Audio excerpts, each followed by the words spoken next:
Pag gulo sa event, business mo. Shoot.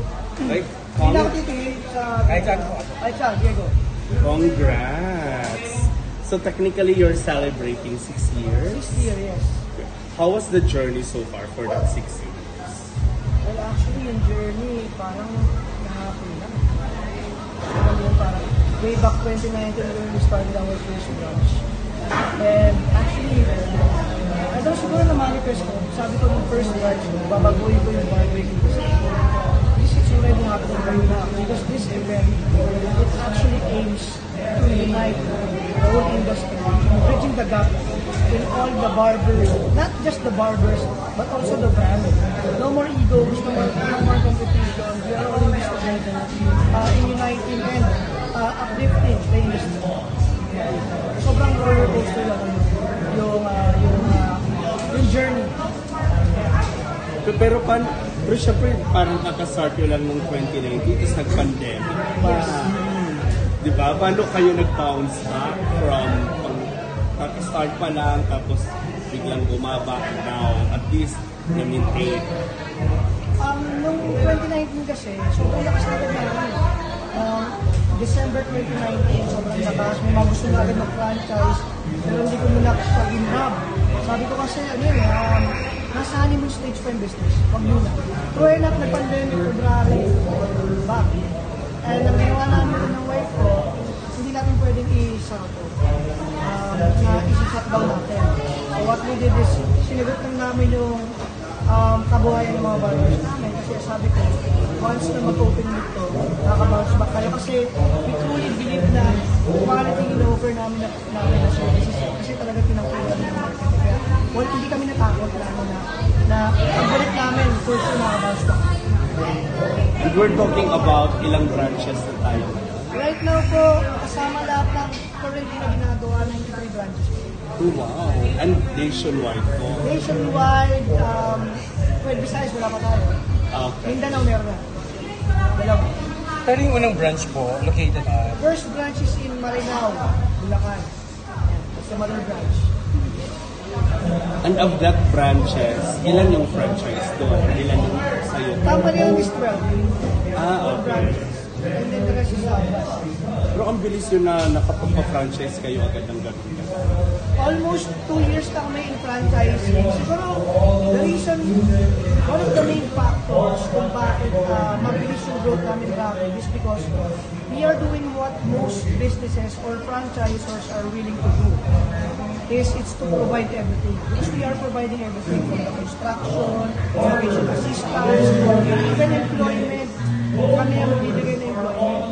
So basically, plug and play siya. Because I designed this business model to really attract and help yung mga kababayan natin, mga first-time entrepreneurs. Kasi di ba pag first-time entrepreneurs, sobrang risky yan. And yung mga employees naman, probably, wait lang, ilaw. Probably mga OFW, 10, 15, 20 years na nawali sa family. And it's yung lifetime savings nila. Pag in-invest nila sa business or any investment, sobrang laki ng risk. Diba? Very crucial yung decision making kung saan mo siya invest. That's since naintindihan ko yung pain point, kaya sabi ko, sige, provide ko nila para yung mga franchise sa atin, mas mataas yung probability na mag-success.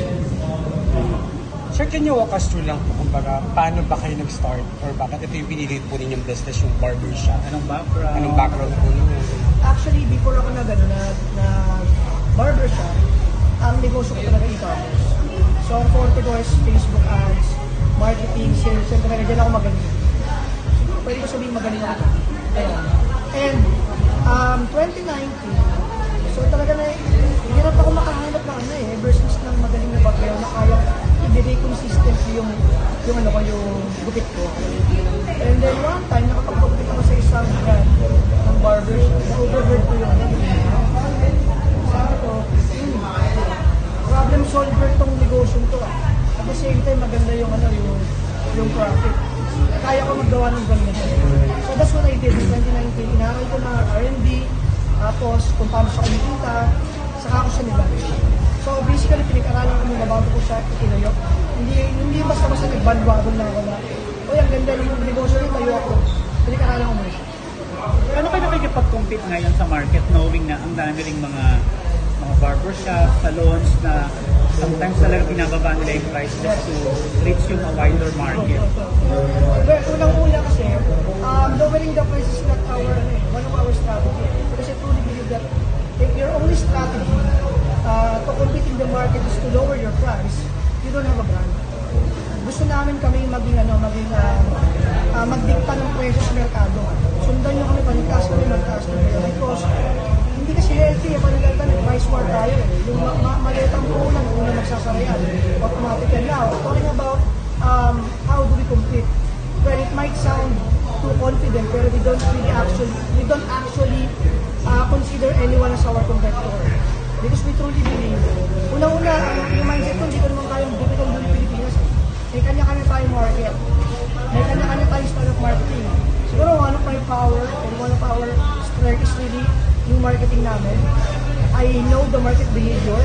I know what we can provide. Sabi nga ni Anturks before, di ba? I know the market because I am the market.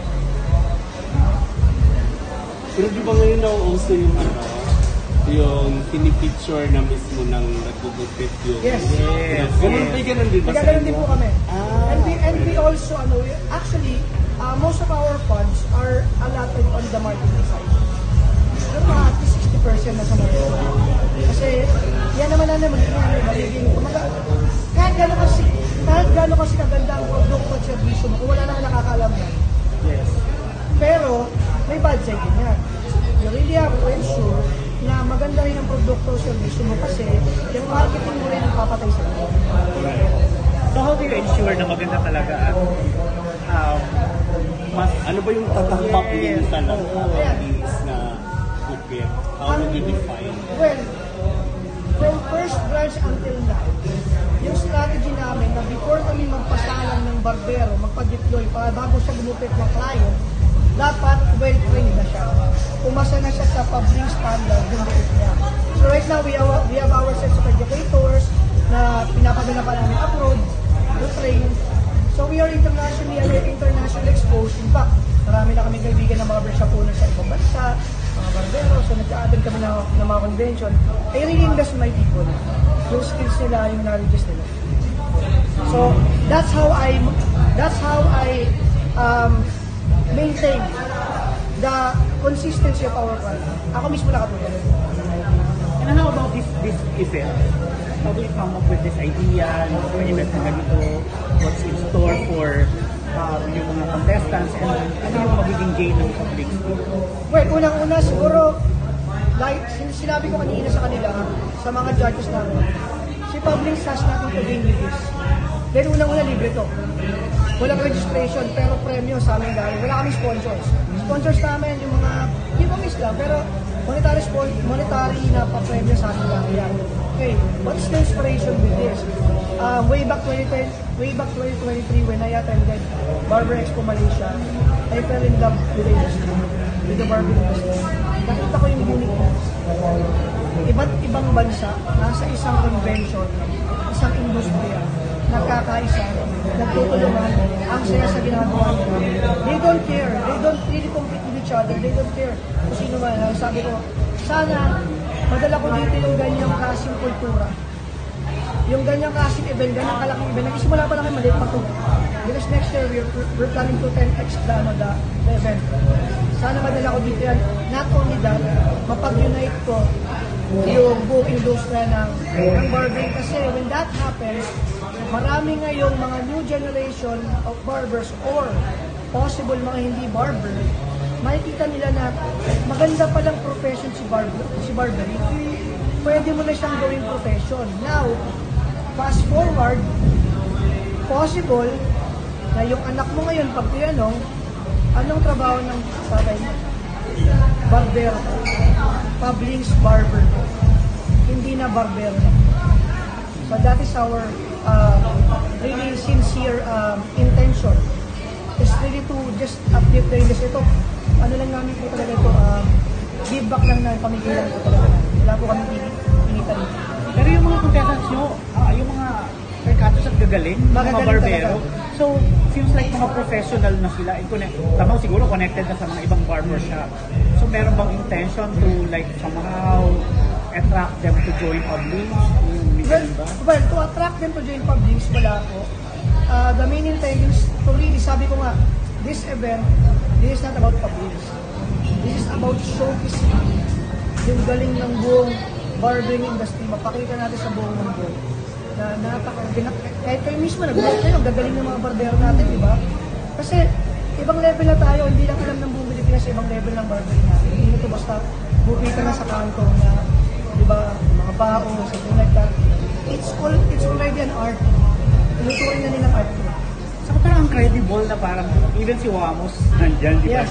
Nagpapa-haircut, tapos malupiton yung nakita namin na online na nag-endorse ng Publing event mo, ng Publing. So, ano to, may personal connection kayo sa kanila? Do you parang somehow na naman use siguro for the lack of better term to use them as parang to endorse Publing? Meron ba? Actually, kanina si Boss Arthur nakita rito. Okay. Pagupit siya. Just to support the event because he shares the same mission, the same values in really providing values and support the industry. And to answer your question, getting malupitan is one of our marketing strategy to really para mas makilala si Publix, barbershop sa buong Pilipinas. Siyempre, viral marketing.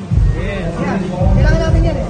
Pero, sobrang confident kami kumuha ng gawin ng viral marketing kasi alam namin na quality yung servisyo natin. So talaga intentional. Yung kinuha na si Wamos, hindi namin siya kinuha. Nagano siya, nagpapabigit siya sa amin sa Quezon City, sa Premier. Nalaman niya may battle, siya nagkonsintang model. So, slowly kasi, dito natin makikita the importance of building a relationship with your clients. Not just barbershop, but lahat ng klase ng negosyo. It's all about relationship. It's how you build your relationship with your people, with your coworkers, with your clients. Diba? Kapag magaling kang mag-build ng relationship with them, yung growth ng business, yung pera, natin. Pinapan sila ako sa labas, may perfume na din ang Publix. So Publix sa brand, and then may mga products kayo? To be launched na siya, yung perfume. Kasi right now, I'm trying to create an ecosystem. Publix, kasi right now, meron kami, di ba, we do grooming. Pero may mga products kami for products for haircut. For hairstyle. For hair, yung pomade, yung texturizing cream namin. Basta na anything na pwede mong gamitin sa buhok mo para pagandahin siya. Right now, we are launching perfume. So, ang ginagawa kasi namin, vertical level lang integration. Align pa rin dun sa... So, how to ensure po na sa Publing is ano pa rin? Kumbaga in terms of hairstyling, updated po kayo sa mga bagong trends. Okay. Well, unang-una, sabi ko nga kanina, yung mga educators natin, yearly pinapadala ng Singapore. This coming September, nasa Malaysia na, third time yan, 3 years na raw. Sa Malaysia kami, nag-training kami, sasali kami ng competition. So pagpunta namin dito, meron kami training, advanced training yan. That's part of the support from the franchisor. At the same time, sabi ko kanina, yung filtering namin, yung recruitment process namin napakaganda. Kapag nag-apply sa akin barbero, kahit magaling ka na, hindi ka pwede sumalat na. Kailangan gumaka mo yung training kasi this is not just about gupitan lang naman eh. Kailangan yung SOP, alam mo. Kailangan yung character mo, yung mindset mo, tama. Kasi, paano ka mag-build ng relationship sa kliyente mo kung ang galing mo, pero yabang mo naman. Diba? So, lahat na-train namin from the skills, mindset, kasama yan. Di ba ibig sabihin ng Publing, naughty or playboy? Tama ba? Yes. Bakit ganyan yung inano mo na medyo may pagka-negative ng a little bit, di ba? Bakit yun yung ginamit mo? Well, at first, pwede mong sabihin negative siya. Pero kasi for you to be called a Publing, it's actually a personality.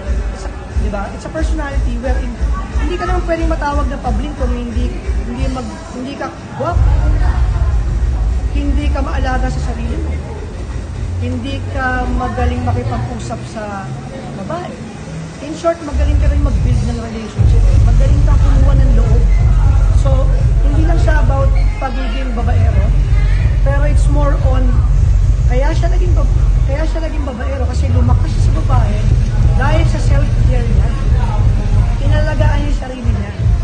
Naging vain siya, pagpipit, skin niya, makinis, mabango, lagi nakaporma. Kaya pagdating sa isang lugar, nagkakagulo ng babae, nagkakagawan. So sa self-care center. Self-care nakasentro siya.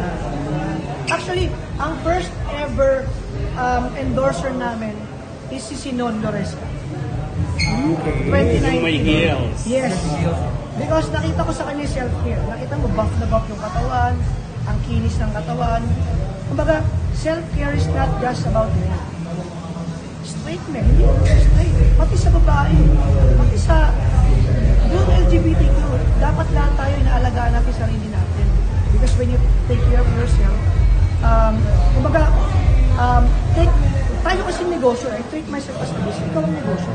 Pag hindi mo pinrotectan yung sarili mo, out of business ka. Pag may nangyari masama sa'yo, hindi lang tukot-tukot sa haircut, sa hygiene, sa health din kasama ko. It's overall yung self-care.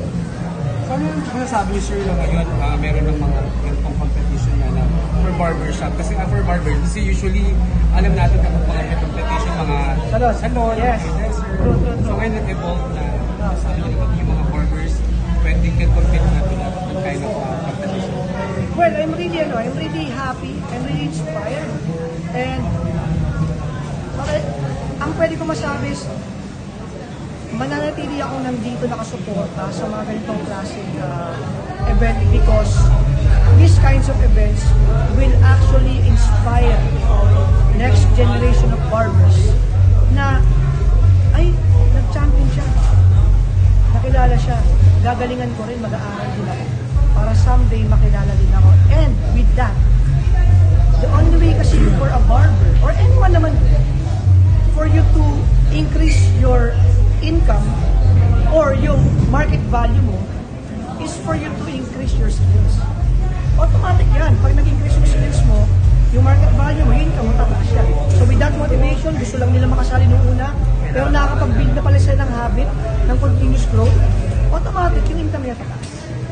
Do you also cater to female clients? Kasi yung barbershop na pinapagupitan ko, ang dami din mga babae na Yes. pinapagupit sa kanila. Public is now slowly turning into a hybrid barbershop kasi doon na patungo ang barbering industry. Hybrid. Thank you. Congrats. Salamat.